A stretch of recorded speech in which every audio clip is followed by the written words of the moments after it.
Hello বন্ধুরা, সবাই কেমন আছো? শর্মিস ব্লগে সবাইকে ওয়েলকাম। আশা করি তোমরা সবাই খুব ভালো আছো। চলে এসেছি রাতে রান্না করতে।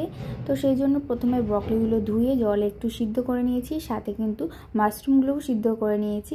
তো আজকে রান্না করব মাশরুম, আর সাথে কিছু সবজিও দেবো, তাহলে সবজিগুলোও খাওয়া হয়ে যাবে।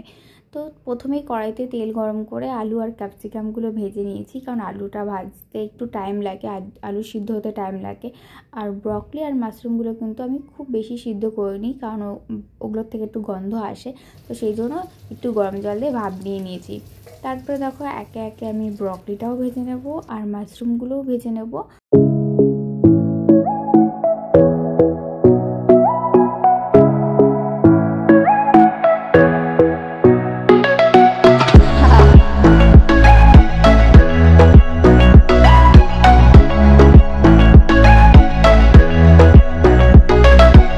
ব্রকলি আর মাশরুমগুলো কিন্তু আমি হালকা করে ফ্রাই করে নিয়েছি। তারপরে কিন্তু দেখো ওই কড়াইতে তেল গরম করতে দিয়ে দিয়েছি। তেল গরম হয়ে গেলে দিয়ে দেবো গোটা গরম মশলা। আর এখানে তারপরে দেখো দুটো ছোট সাইজের পেঁয়াজ কুচিয়ে রেখেছিলাম, তো সেগুলোই দিয়ে দিয়েছি। এখন পেঁয়াজটা যতক্ষণ না ভালোভাবে ভাজা না হচ্ছে ততক্ষণ কিন্তু আমি এরকম নাড়তেই থাকবো। তারপরে দেখো পেঁয়াজটা ভালোভাবে ভাজা হয়ে গেছে। তো এখন দিয়ে দেবো দুটো ছোট সাইজের টমেটো কাটা ছিল, সেই টমেটোগুলো দিয়ে দেবো। দিয়ে ভালো করে নাড়াচাড়া দেবো, কারণ টমেটো সিদ্ধ হতে একটু টাইম লাগে। তো মাশরুম খেতে আমি পছন্দ করি না, আবার ব্রকলি খেতে আমার বর পছন্দ করে না। তো কি করব, সেজন্য আজকে মাশরুম ব্রকলি দুটো একসাথে অ্যাড করে দিয়েছি। আর আলু তো কমন, সবজিতে আলু তো লাগবেই। আর এদিকে ক্যাপসিকাম, বাঙালির আলু ছাড়া কিন্তু কোনো তরকারি হয় না। তো সেই জন্য, আর ক্যাপসিকামটাও আমার খুব ভালো লাগে, তো সেই জন্য ব্রকলি আর মাশরুমটা একসাথে রান্না করা হচ্ছে।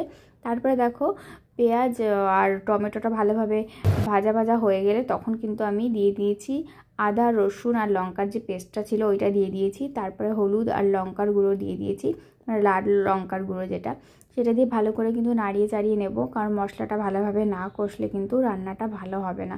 তো এইভাবে কিন্তু বারবার আমি কম ফ্লেম দিয়ে, একদম গ্যাসের ফ্লেমটা একদম কম দিয়ে ভালোভাবে কিন্তু মশলা কষিয়ে নিয়েছি। আর মশলা কষে যাওয়ার পরে কিন্তু আমি প্রথমে দিয়ে দেব আলু আর ক্যাপসিকামটা, কারণ আলুটা সিদ্ধ হতে একটু বেশি টাইম লাগে। আর এই তরকারিটার সাথে কিন্তু ভাত রুটি দুটোই চলে, কিন্তু আমার সবথেকে প্রিয় রুটি। আমার একটু এরকম মশলা মশলা তরকারির সাথে রুটি ভালো লাগে, আর একটু ঝোল ঝোল টাইপের তরকারির সাথে আমার ভাত চলে। তাছাড়া কিন্তু আমি রুটি খেতে ভালোবাসি, আর সকাল আর রাত তো আমার রুটি হলেই ভালো হয়, কিন্তু দুপুরবেলায় একবার আমার ভাত লাগবেই। মানে একবার ভাত না খেলে মনে হয় যেন আমি কিছুই খাইনি, আমার মনে হয় যেন কী একটা খাইনি। তারপরে দেখো আলু আর ক্যাপসিকামের সাথে ভালো করে মশলাটা কষানোর পর আমি কিন্তু ব্রকলি আর মাশরুমগুলোও দিয়ে দিয়েছি। এভাবে ভালো করে কষিয়ে নেব সমস্তটা ভালো করে। তারপরে দিয়ে দিয়েছি গরম করে রেখেছিলাম জল, সেই গরম জলটা কিন্তু আমি তরকারির মধ্যে দিয়ে দিলাম, আর স্বাদ মতো দিয়ে দিলাম লবণ। তো এবার দেখো রান্নাটা প্রায় হয়েই এসছে, আর কালারটা কেমন হয়েছে দেখো। তো আমার তো দেখে পুরো খিদে পেয়ে গেছে, আমি ভাবছি এখন কখন রুটি করবো আর কখন খাবো। তরকারিটা হয়ে যাওয়ার পর আমি এখন আটা মাখাবো, তারপর রুটি করব। তো আজকে ডিনারটা মনে হচ্ছে খুব সুন্দর হবে।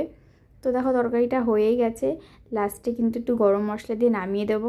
তো ছেলেকে নিয়ে কিন্তু সারাদিনের বড় একটা ব্লগ, সেটা কিন্তু একদম শেয়ার করতে পারছি না। তো ভাবলাম সন্ধেবেলা যখন এই মাশরুম আর ব্রকলিটা একসাথে রান্না করা হবে, তো এটারই একটা রেসিপি তোমাদের সাথে শেয়ার করি।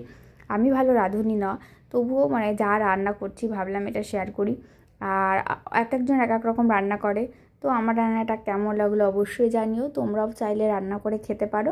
তো আজকের ভিডিওটা এই পর্যন্ত, বাই, দেখা হচ্ছে।